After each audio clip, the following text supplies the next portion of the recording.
Nous sommes avec Xavier, Nous sommes avec Xavier, président de l'association des Trois Dumas, pour présenter une donation qui va être faite dans quelques minutes à la Cité, qui est le dictionnaire de cuisine d'Alexandre Dumas, en version originale. Alors, d'où vient cet exemplaire ?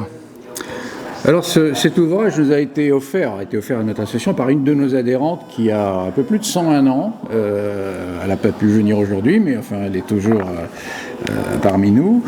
Et donc elle nous avait donné cet ouvrage qu'elle possédait par sa famille et nous, notre association a décidé de le mettre en prêt permanent à la Cité internationale de la langue française. Alors, votre association, qu'est-ce qu'elle fait ?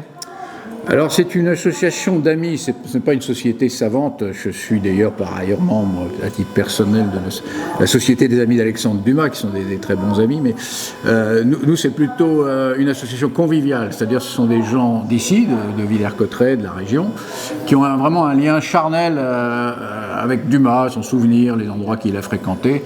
Et donc nous avons des activités, évidemment pour faire rayonner Alexandre Dumas, et on espère le faire plus avec tout ce qui se passe maintenant à Villers-Cotterêts, mais aussi pour simplement se retrouver dans des endroits que Dumas a fréquentés, avec des gens qui se parlent souvent, certains d'entre eux descendent de familiers de Dumas, donc c'est vraiment des gens qui ont un rapport personnel avec Alexandre Dumas, avec son père, le général, et avec toute sa famille et ses proches. Donc on vous voit régulièrement au château de Monte Cristo, ou pas ? On fait de temps à autre une visite à peu près tous les 10 ans au château de Monte Cristo, mais on n'est pas des habitués, disons, fréquents du château de Monte Cristo. On le connaît, on aime bien y aller. C'est le domaine de la Société des Amis d'Alexandre Dumas qui l'ont sauvé. Voilà, donc il y a tellement d'endroits liés à Dumas, on ne peut pas toujours retourner au partout. Alors, qu'est-ce que ça représente pour vous, ce dictionnaire ?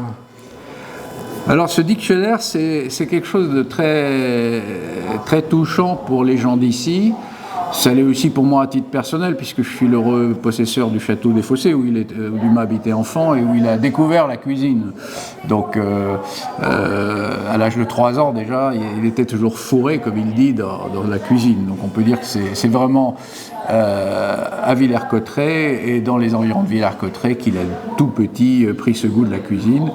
Et donc c'est pour nous quelque chose de très précieux.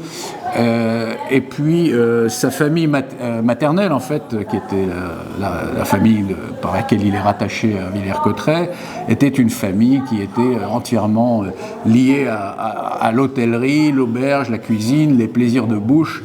Avant la Révolution, même dans ses ancêtres, plusieurs étaient chargés des plaisirs des ducs d'Orléans qui occupaient le château. Ben merci pour cet échange. Nous sommes jusqu'à demain soir au château de Villers-Cotterêts pour le festival des mots et des mets. Et dès le début d'après-midi, vous pourrez voir cet exemplaire du dictionnaire de cuisine d'Alexandre Dumas exposé, je crois, sous vitrine dans le hall d'entrée, dans l'accueil de la billetterie. Merci beaucoup. Et puis... bonne donation, enfin bon prêt, je ne sais pas comment on peut dire tout à l'heure. C'est un prêt permanent. Bon prêt permanent. Et merci beaucoup. Au revoir. Merci.